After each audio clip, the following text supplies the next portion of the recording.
Greetings comrades, my name is Gigantals, and as you can see from the title of this video, there's a couple of things I'll be discussing this week. So firstly, it's about the role of philosophy when it comes to apologetics. And this is something I've noticed over the past few months when it's come to my famous arguments with people.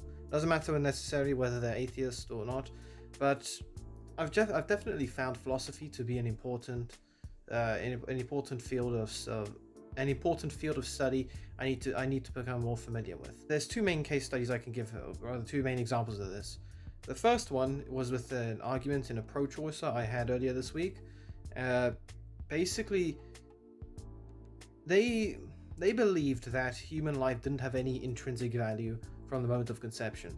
They said that they could make a case about human life having a value after a certain stage of development, which could be used to justify eugenics, but they didn't believe that human life had any value in itself. Even if he did believe, and he actually did say this, he believed that life did begin at human conception, but it had no value.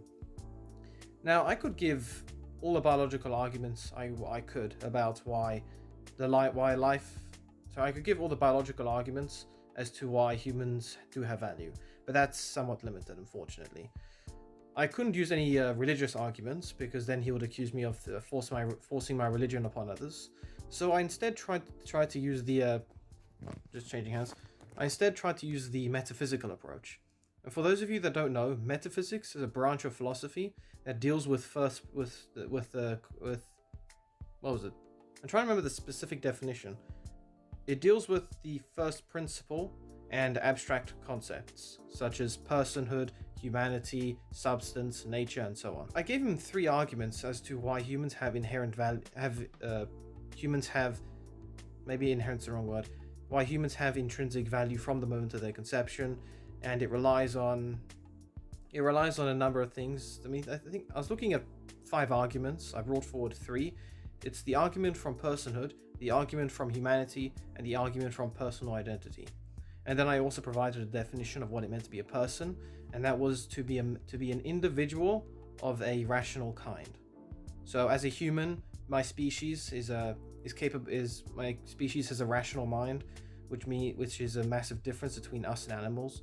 And because I'm a member of that, I immediately have more value than any of the other animals on this earth that don't have a rational mind. Another argument was relating to the nature of spirits, because as you probably read somewhere, people believe that the sons of God being referred to in Genesis are angels, and so angels had children with women. But this is actually impossible. The reason why is because spirits don't have bodies. They're immaterial creatures, and the term sons of God can actually be used to refer to humans. Now, I can make a whole video about this at another point in time, but long story short, because spirits don't have physical bodies, they don't have the DNA or the genes to produce gametes, which is spermatozoa and ova, sperm and eggs. Because they don't have the ability to produce gametes, they are incapable of reproduction. Also because, and I think Saint Thomas Aquinas summed this up quite well, he said that every single angel completed its own species, because every single species is created male and female. I'm not going to even go start talking about like fungi or something, no. Every animal is created male and female, and that's pretty much the binary system for most creatures, for most organisms on this planet. And the reason why we have this binary thing is because we need it for the purpose of procreation.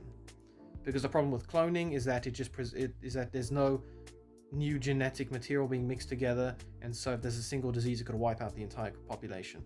But because we're created male and female, that means we're designed for procreation.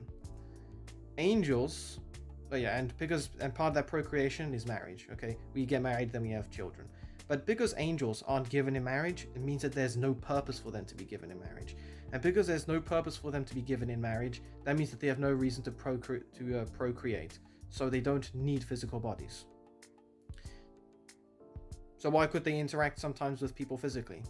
Well, they're capable of manipulating the elements, also creating hallucinations or illusions. But I'm getting a bit too deep into that example. The point is, I've been finding a wealth of information when it comes to philosophy, in particular metaphysics. When I'm busy arguing with people, not necessarily pro-choicers, but also atheists and Protestants who deny the true presence. I can use metaphysics to explain the substance, natures, and so on.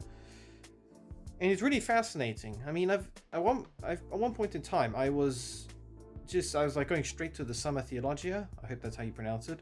I was looking at that, looking for specific quotes about what St. Thomas Aquinas said about this specific topic. And when I first looked at this book, I thought, wow, there's no way I can read this book that's 3 times longer than the Bible. It's going to be way too complicated.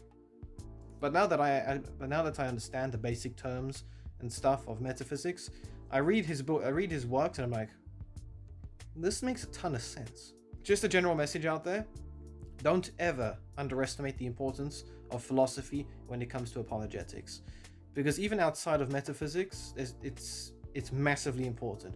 Maybe you don't need to learn the whole field, but learn everything related to the faith, or your faith, whatever it is. Not necessarily Catholicism, but whatever faith it is, learn about philosophy. It's absolutely critical. I remember the church fathers at one point in time, I think it was maybe Saint Justin Martyr. He said that what the Hebrews could achieve with the law given by Moses, the Greeks tried to achieve with reason. So yeah, reason, metaphysics, philosophy can all be used to help benefit us without necessarily relying on religion. Because the Greeks themselves, these Greek philosophers weren't technically polytheistic pagans. They believed that there was a single monotheistic. They believed of an early form of monotheism, but they weren't sure who it was, and they concluded it simply through their sheer ability to reason and think logically. So, yeah, if you want to find a non-religious approach to proving the supernatural and the existence of God, philosophy, that's where you go. The second thing I'll be talking about in this video relates to an unfortunate problem that happened with my plants a few months ago. And I've been holding back from revealing this because I was very uncertain about just talking about it and having to maybe make a later update saying I'd failed in the process. But I think enough time has passed that I can make a video about what actually happened. So back in 2021, I mentioned before that I think I mentioned around then that my Easter cactus, Susanna, that she had blossomed twice in 1 year, and her leaves looked very thin. I didn't tell you what happened after that, but basically I was concerned for her because she had blossomed twice in 1 year and her leaves were still thin when she should have started thickening up. So I decided to excavate my plants from the big pot they were in, just to see if there was a root problem. And I found out that there was a root problem. What had happened was I had a big pot. I have a massive pot that I have both my Easter cactus, Susanna, and my Thanksgiving cactus, Sabrina. Now, the soil that was in the pot, it was meant to be perfect, and I put stones and stuff in it to help try and create space. The problem was there were no holes in the bottom of the pot. Because of that, water would pool and then dry out, or pool and evaporate. And this made the soil very, very compact. And that had meant that Susanna's roots, and I know that she had roots. I saw them when I was looking at them several months before when I was putting them in the big pot. But it meant that her roots had rotted away and she wasn't getting enough water. So Sabrina, on the other hand, was fine because she had plenty of roots close to the surface. And yeah, she's doing pretty good. She's starting to blossom now, which is, I know, a bit late, but remember, these plants rely on temperature in order to determine when they blossom. But since that incident, since I realized that Susanna's roots had rotted away, I've tried many, many, many methods to help her recover. At one point in time, I would get a glass, like a little, a glass drinking glass. Okay, that's the point. I'd put tissue on the edge to try and make sure that when I put her in the glass, the leaves wouldn't be cut into by the not sharp but thin edges. and then I'd put the solution at the bottom of this glass and stick the bottom of a stem in it, and in this solution was stuff like rooting powder, plant hormones, aloe vera gel that I'd mashed up myself. That was definitely a workout. And for several months, and with a plastic bag to try and keep air in, but for several months, I tried that approach in order to see if I could just save her, just keep her alive, as her leaves continued getting paper thin. Unfortunately, it didn't work. I mean, I think it kept her alive, but it didn't improve the situation. So then I tried a new approach based upon a video I'd seen of on 5-Minute Crafts, and that was a plant transplant. So what I did was I bought a thick cactus, a succulent, a thick one. It was like around this thick. I cut a hole in the top, and then I started cutting away the bottom of Susanna's stems, removing all the infected red tissue, and leaving the green stuff. And then I put this exposed part of her stem inside the cactus, put a plastic bag around the glass, and basically try to fuse them into one plant. And that worked for a while. It took a couple of weeks, but I could see that she was now growing aerial roots. Now, when a plant grows aerial roots, well, my cacti, when holiday cacti grow aerial roots, which is from the stem and not underground, it generally means that they're not getting enough water. But it can also be a good thing, because in this case, it meant that Susanna now had the strength to basically say, look, man, I need water, and I'm going to go looking for it. Because previously she wasn't able to. She was literally so weak that she couldn't grow these aerial roots. But after a couple of weeks of this transplant, she was now growing them. And I left her in there basically I wanted to leave her in there for as long as possible, and I left her in there for several months. I performed this operation in October. Let me give time frames. I only realized that she had a problem, I think, probably October 2021. I then, almost a year later, I then put her inside the cactus, October 2022. Problem was, when January came around and I took her home, I paid a little less attention to her because I was with my family and stuff. Because of that, I didn't realize that the plastic bag, was actually pressing on Susanna a bit too much. One day I came downstairs and noticed that she was leaning over like this, and the transplant had failed. And obviously I was very horrified by this. I was very upset. So I decided a new approach. I got a shorter glass that I put her in, I cleaned her up a bit, and I put the plastic bag around that glass, and then I tried to focus on keeping her humid, trying to absolutely soak her roots, her aerial roots. The cactus is fine, by the way, but for the last few months, because this happened in January, actually, what am I saying? I'm an idiot. The same month, but for the last few weeks, I've tried this approach of just keeping her locked up in a bag, high humidity, keeping an eye on the stem and roots, and she's actually growing okay. Her roots are still continuing to grow out. They're following little pools of water in the plastic bag. Remember, I got these. I got the original cuttings from my holiday cacti. I got them from my biology lecturer in college. I asked her if I could take some samples, and she said sure.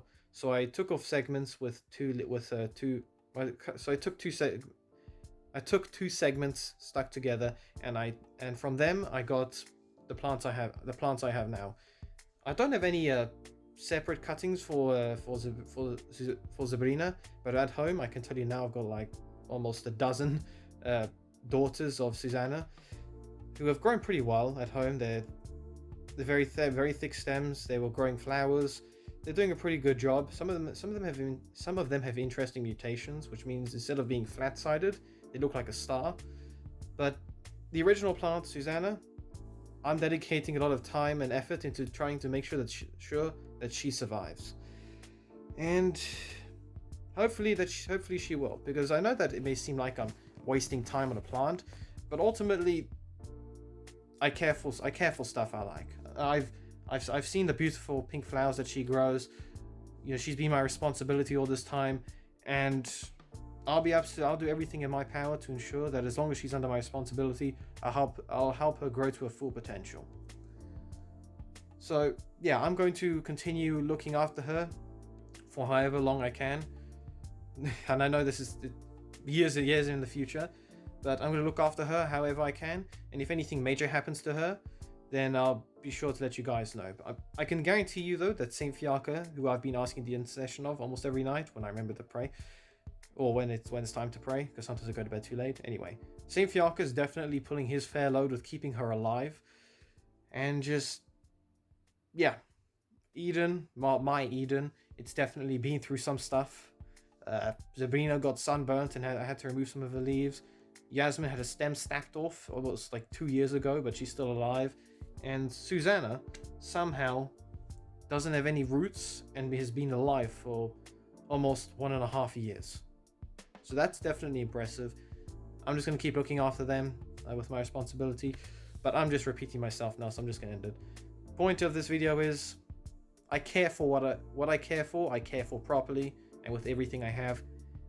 And when it comes to apologetics, never underestimate the influence and importance of philosophy, especially if you're arguing with an irreligious person. But otherwise, have a good weekend, all of you. God bless you all. See you in the next video, comrades. Until then.